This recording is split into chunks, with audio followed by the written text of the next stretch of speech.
Hello सुवर्णमयी. Navratra म्हणजे फक्त आरती, फुलं, जागरण, गरबा आणि दांडिया एवढंच आहे असं तुम्हाला वाटत असेल तर हा व्हिडिओ संपूर्ण बघा. तुम्हाला नक्की ह्या उत्सवाकडे बघण्याचा एक नवीन दृष्टिकोन मिळेल. तर तुम्ही हे पुष्कळ वेळा ऐकलं असेल की नवरात्र म्हणजे आपल्यातल्या स्त्री शक्तीची आठवण. देवीची 9 रूपं म्हणजे फक्त पुराणातल्या कथा नाहीयेत, तर आजच्या स्त्रीला समृद्ध करणाऱ्या 9 शक्ती आहेत, 9 गुण आहेत. मातेच्या 9 रूपांचा उत्सव साजरा करताना आपण स्वतःला विचारू शकतो, या 9 रूपांकडून मी माझ्या आयुष्यात कोणती शक्ती आणू शकते. तर आज आपण क्रमाने बघणार आहोत की देवीच्या कोणत्या रूपाकडून आपण कोणती शक्ती घेऊ शकतो. आईचं पहिलं रूप आहे शैलपुत्री. तिच्याकडून आपण मागायची आहे स्थैर्याची शक्ती. जशी ही देवी पर्वतराजाची कन्या आहे, तसंच आपण हे आपल्या आयुष्यात स्थिर, ठाम, अढळ राहायला शिकायला हवं. प्रश्न कितीही मोठा असू दे, आपला आत्मविश्वास पर्वतासारखा ठाम ठेवा. दररोजच्या छोट्या छोट्या प्रॉब्लेम्सवर घाबरून न जाता मी उभी आहे, मी सक्षम आहे असं स्वतःला रिमाइंड करा. रोजचं आयुष्य कधी स्मूथ नसतं. घरगुती जबाबदाऱ्या, नात्यांमधले वाद, आर्थिक टेन्शन ह्या सगळ्यामध्ये आपल्याला स्थिर राहायला शिकावं लागतं. देवीचं दुसरं रूप आहे ब्रह्मचारिणी.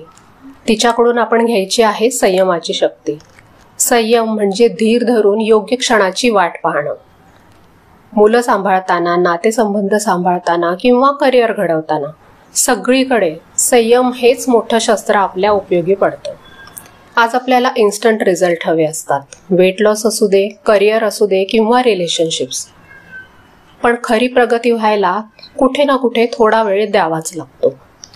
जेव्हा एखादी आई मुलाला लिहायला वाचायला शिकवते तेव्हा तिला सुद्धा भरपूर पेशन्स ठेवावा लागतो. हेच आहे ब्रह्मचारिणीचं रूप. मातेचं तिसरं रूप आहे चंद्रघंटा आणि आपण तिच्याकडे मागायची आहे धैर्याची शक्ती. मनातल्या भीतीवर मात करणं ही खरी साधना आहे. आपल्या आयुष्यातली लोक काय म्हणतील ही भीती तोडून स्वतःचा निर्णय घेणं हेच खरं धैर्य आहे. एखादी गृहिणी आयुष्यात नवीन काहीतरी सुरू करते, पण आसपासचे लोक टिंगल करतात, तिचं मन खच्ची करण्याचा प्रयत्न करतात. आता ह्या वयात तू काय करणार असं तिला म्हणतात, आणि तरी सुद्धा ती आपल्या निर्णयावर ठाम राहते आणि त्याचा पाठपुरावा करते. हेच आहे चंद्रघंटेकडून मिळालेलं धैर्य. चौथं रूप आहे कुष्मांडा. तिच्याकडे आहे सर्जनशीलतेची शक्ती. देवीने ब्रह्मांड निर्माण केलं, तशीच प्रत्येक स्त्री नवनिर्मिती करू शकते. स्वयंपाक, शिवणकाम, लेखन, व्यवसाय जे काही तुम्ही करत असाल त्यात नवीन काही ना काही एक्सप्लोर करत राहा.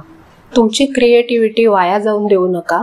त्या क्षेत्रामध्ये नवीन शिकून स्वतःला अजून नव्याने ओळखत राहा. घराच्या 4 भिंतीत राहून सुद्धा तुम्ही काहीतरी नवीन सुरू करू शकता. घरगुती व्यवसाय, ऑनलाईन शिकणं किंवा कंटेंट क्रिएशन. आणि मगच तुम्ही म्हणू शकाल की मी माता कुष्मांडेकडून सर्जनशीलतेची शक्ती घेतली. 5वं रूप आहे स्कंदमाता. तिच्याकडून आपण घ्यायची आहे सांभाळण्याची, जपणुकीची शक्ती. आपलं आईपण हे फक्त मुलांसाठी नाही, तर नात्यांसाठी, स्वप्नांसाठीही आहे.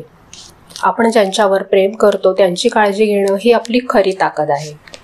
याचाच अर्थ फक्त कुटुंबाचं नव्हे, तर स्वतःच्या आरोग्याचं आणि मनाचंही जतन करणं, सेल्फ केअर करणं, घरासोबत, मुलांसोबत स्वतःचीही आईप्रमाणे काळजी घेणं. एक जागरूक स्त्री रोज स्वतःसाठी काही ना काही करते, कारण तिला माहीत आहे की स्वतःची काळजी घेतली तरच ती कुटुंबासाठी मजबूत राहील. आता येऊया मातेच्या 6व्या रूपाकडे. हे आहे कात्यायनी. आणि कात्यायनी मातेकडे आहे न्यायाची शक्ती, जी अन्यायाविरुद्ध उभी राहते. आजच्या स्त्रीने सुद्धा अन्याय, चुकीचं वागणं, कुठल्याही प्रकारचा अपमान याला शांतपणे पण ठामपणे नाही म्हणायला हवं, विरोध करायला हवा. आपल्या बाबतीत किंवा इतरांच्या बाबतीत सुद्धा होणाऱ्या चुकीच्या गोष्टी सहन करणं ही कमजोरी नसली तरी सुद्धा चुकीच्या गोष्टीला चूक म्हणणं आणि ती आपल्यासोबत किंवा इतर कुणासोबतही घडत असेल तर त्याला नाही म्हणणं, विरोध करणं ही खरी कात्यायनीची ताकद आहे. देवीचं 7वं रूप आहे कालरात्री. ही आहे भीतीवर मात करण्याची शक्ती. जीवनात कधी ना कधी अंधाराशी सामना प्रत्येकाला करावाच लागतो. पण अंधाराशी लढून प्रकाश आणण्याची ताकद आपल्यामध्ये आहे, हेच कालरात्रीचं रूप आपल्याला शिकवतं. मी हे करू शकत नाही हा विचार मनातून काढून टाका. प्रॅक्टिकल लेवलवर याचा अर्थ घ्यायचा झाला तर आर्थिक ताण, भविष्याबद्दलची अनिश्चितता आणि नात्यांमध्ये येणारा दुरावा, ह्या गोष्टी आयुष्यात होतच राहतात. पण त्यापासून पळून न जाता, न घाबरता त्याला धैर्याने सामोरं जाणं. उदाहरणार्थ, एखादी बाई नवऱ्याच्या नोकरी किंवा बिझनेसमध्ये अडचणी आल्यावर धैर्याने स्वतः काहीतरी करते आणि घराचा खर्च उचलते. हेच आहे कालरात्रीचं सामर्थ्य. मातेचं 8वं रूप आहे महागौरी. तिच्याकडून आपल्याला मिळते शुद्धतेची शक्ती. मनाची स्वच्छता, विचारांची पवित्रता आणि नात्यांची निर्मळता आपल्या मनाला हलकं बनवते. भूतकाळाच्या ओझ्यात अडकून न राहता वर्तमानाचं नवं पान उघडा.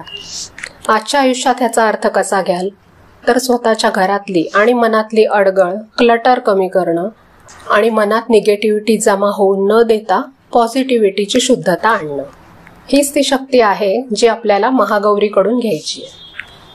आईचं 9वं रूप आहे देवी सिद्धिदात्री. ती आपल्याला देते आत्मविश्वासाची शक्ती.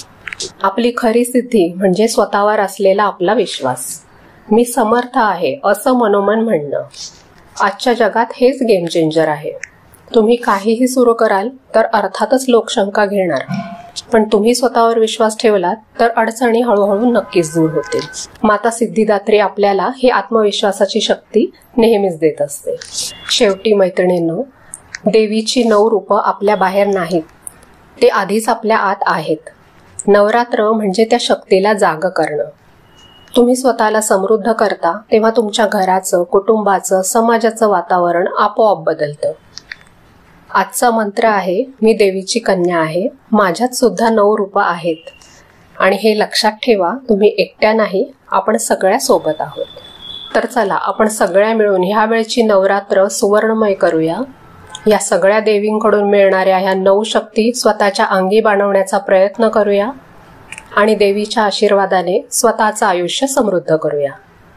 पुन्हा भेटूया अशाच एखाद्या छानशा व्हिडिओमध्ये. तोपर्यंत आनंदात राहा.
Gracias.